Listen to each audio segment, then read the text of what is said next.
మనం దేవుని జ్ఞానము కలిగి ఉంటే మనం మరుగైపోతామంట. ఏమైపోతామంట? చెప్పండి, ఏమైపోతామంట? గట్టిగా చెప్పండి, ఏమైపోతామంట? మరుగైపోతాం మనం. ఒకరోజు తల్ల పైకెత్తి నా సాయి చూడాలి. అమ్మా ఈయన నా సాయి చూడండి.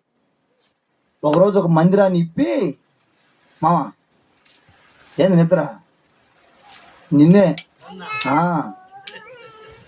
సరే నిద్రపోక నా సాయి చూడండి. చర్చిని ఇప్పి తాటాకు కొడదామని చెప్పి అందరం కలిసి పిల్లలందరూ పాపం ఈ తాటాక మాటలు కర్రలు గిర్రలు అని మొత్తం ఎత్తుతా ఉన్నారు. వినాలి జాగ్రత్తగా. ఒక ఆయన చిన్నగా మందిరం కాడికి వచ్చాడు. వచ్చి ఈ ఫ్యాన్ ఎంత కొన్నారయ్యా అన్నాడు. మన పిల్లకాయలు ఏరే వాళ్ళు తీసి ఇచ్చారన్నా. నేను ఎంత అన్నాడు.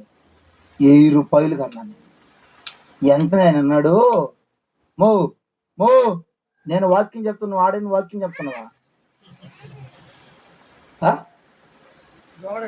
ఆ 1000 రూపాయలు నేను ఇస్తాను కానీ ఆ ఫ్యాన్ మీద నా పేరు వేయించు అన్నాడు. ఏమన్నా అర్థం కదా?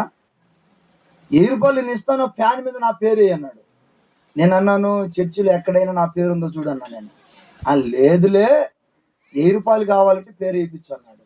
నేను వేయించున్నా, నీ డబ్బులు నాకు వద్దన్నా. మళ్ళీ ఏమన్నాడంటే 2 చెప్తాలి, కనీసం రెక్క మీద